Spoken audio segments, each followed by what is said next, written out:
Welcome back to the dopest show you won't get sick of. I'm Spencer.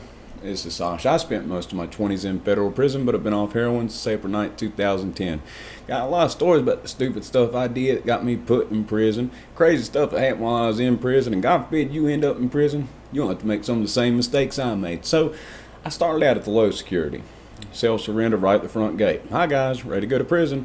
And so didn't have to go through transport. And I just showed up, went right in. Spent 6 months there. Got in trouble, spent 87 days in the hole, then I went to medium security. When you go to a new prison, it's like going to a new school. It sucks. You don't know where to sit when it's time to eat, at lunchtime, when it's time to go eat. You don't know what table to sit at. Only it's not like you might deal with a little snide comment from some little twat that's at school. It's like you could have serious repercussions for sitting at the wrong table. So you kind of got to watch and you kind of got to figure stuff out.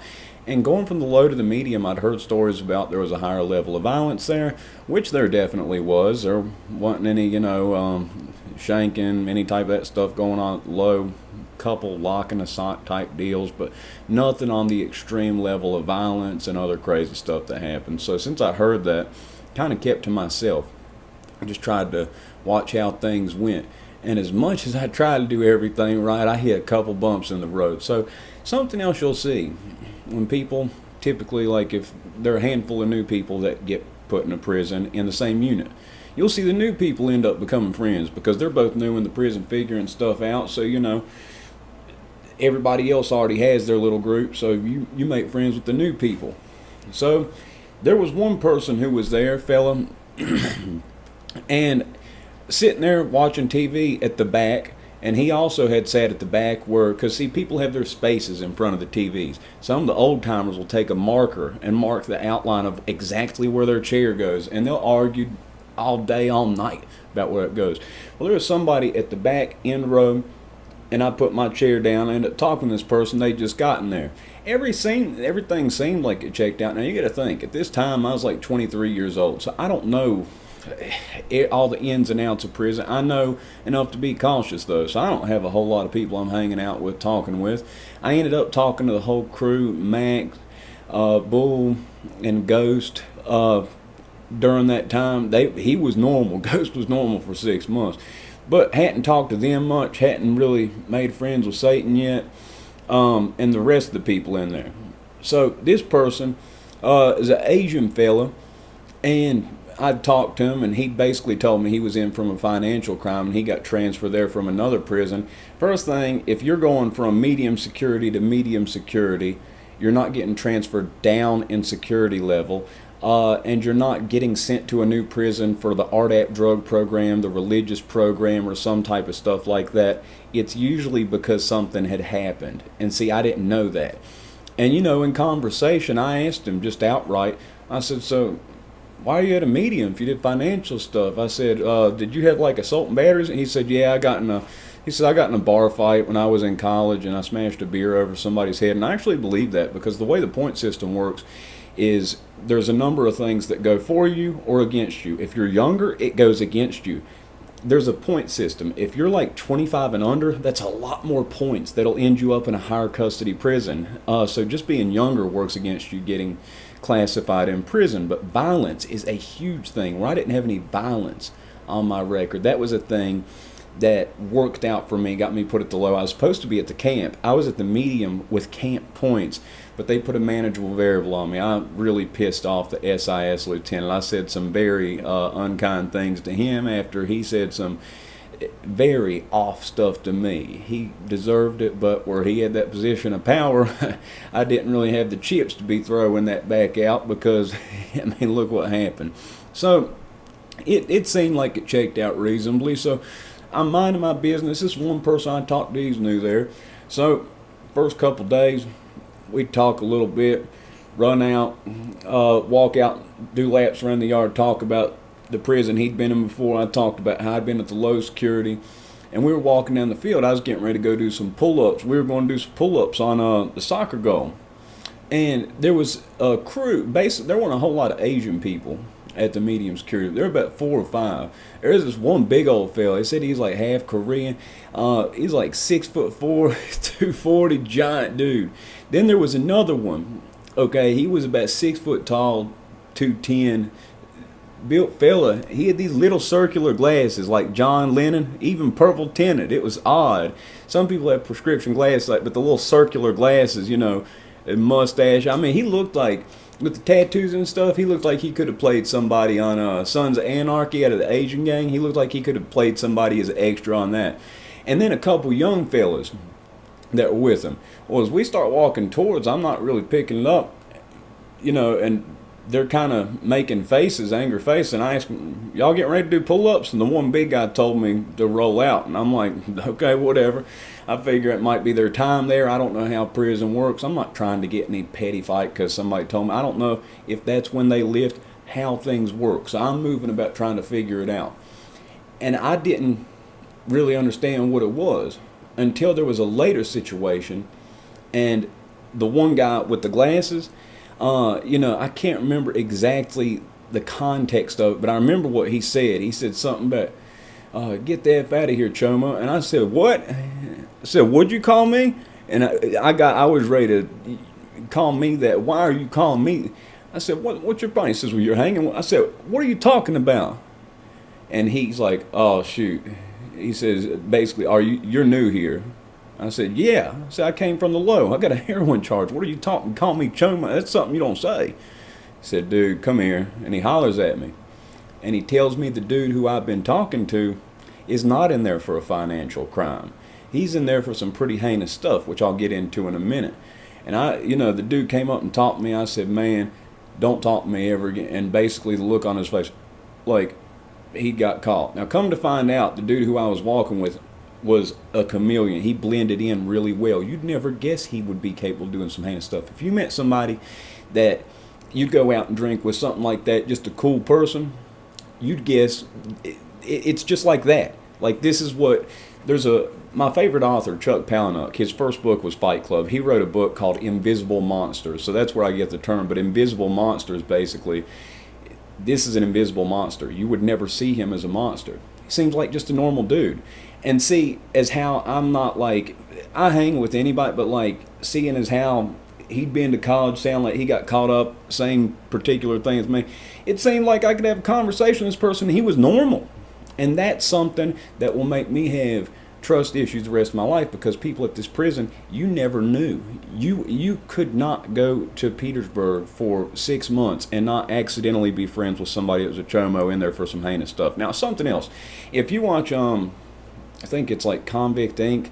Or Blood on the Razor Wire with Chad, they've both been in federal prison. Chad ended up at Lexington. There were chomos there.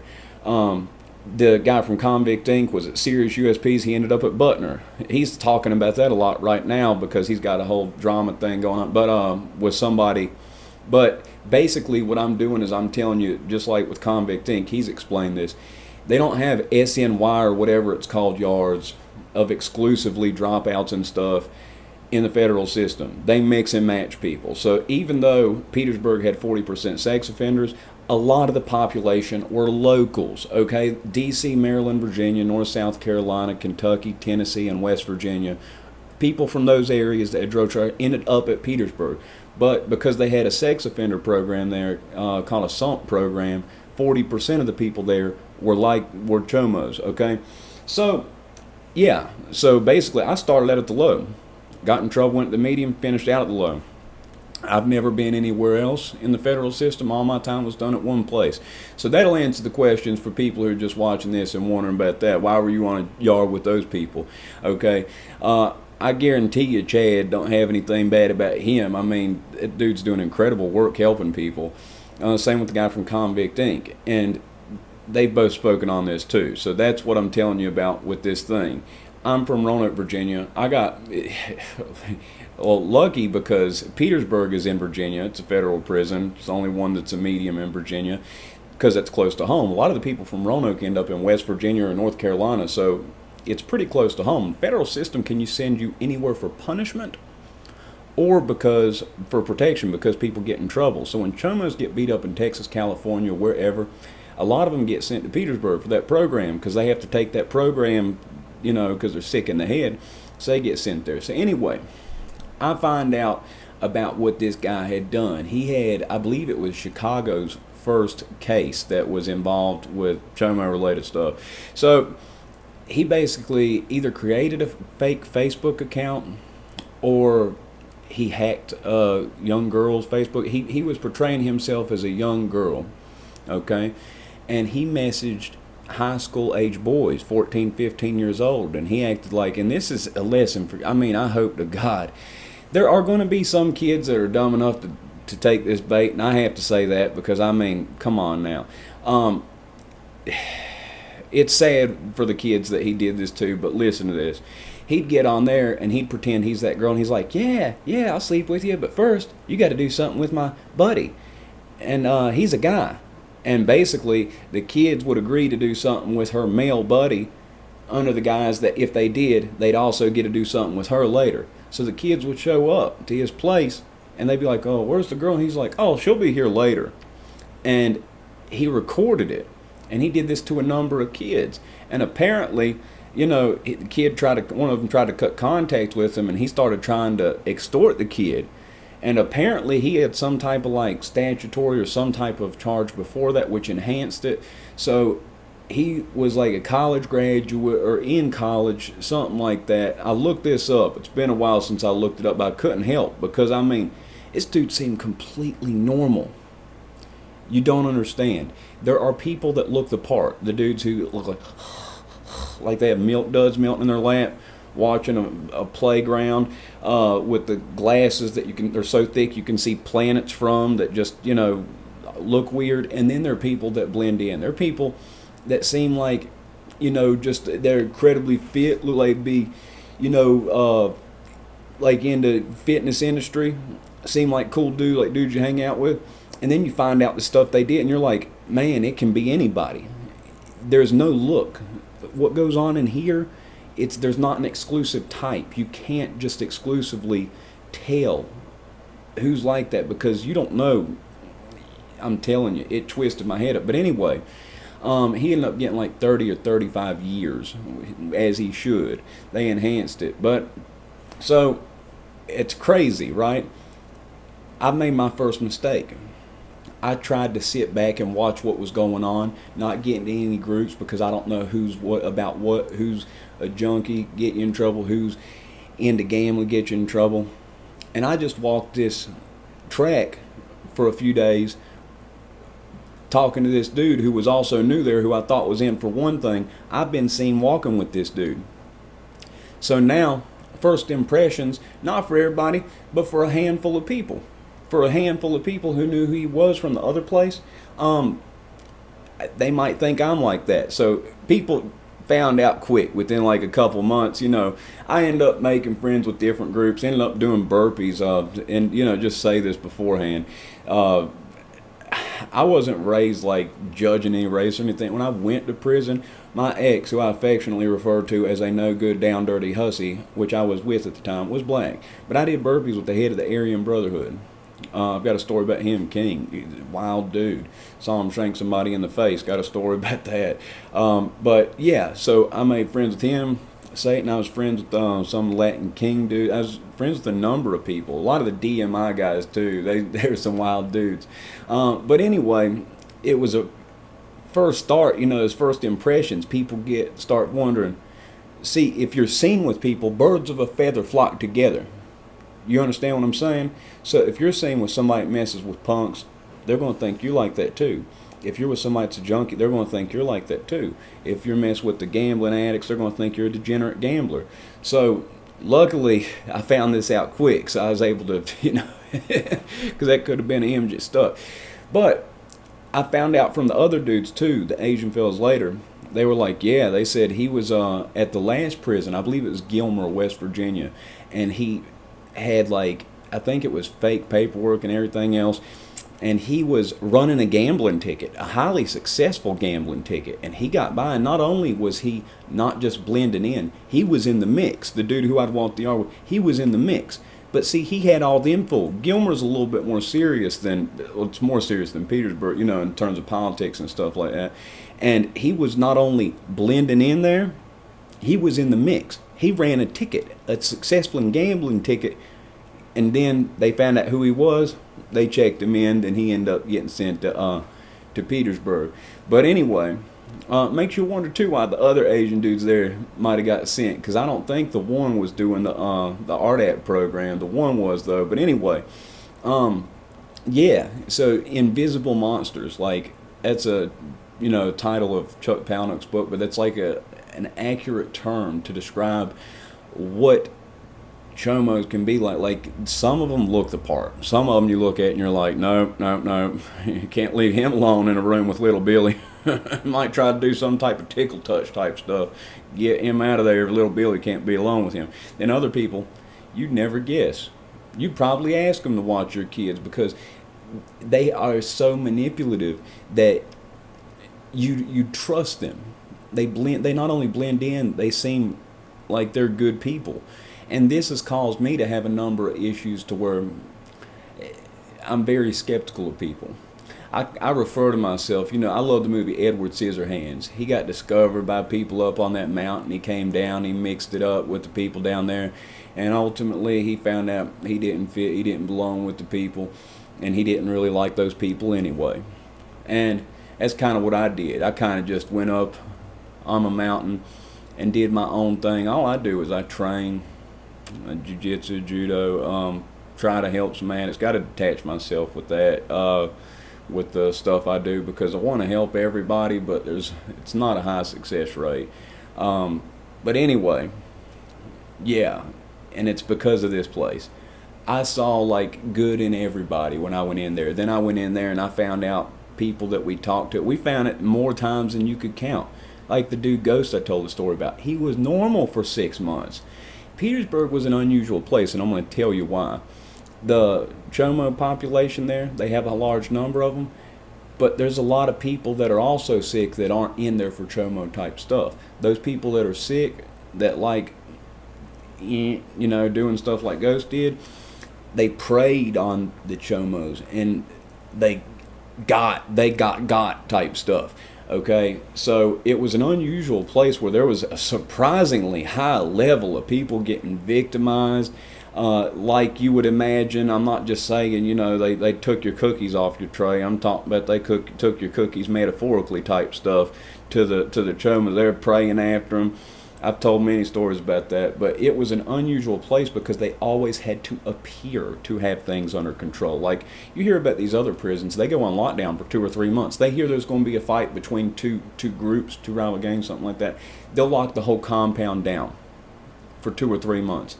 Petersburg Medium, I never once saw it got locked down for more than 4 hours, and that was only once, and that was when there was a whole big thing with the Paisas and another group, and they were, oh God, it was like 300 deep on one side and there was 50 deep on the others, and they shut it down quick, but then they let it back open.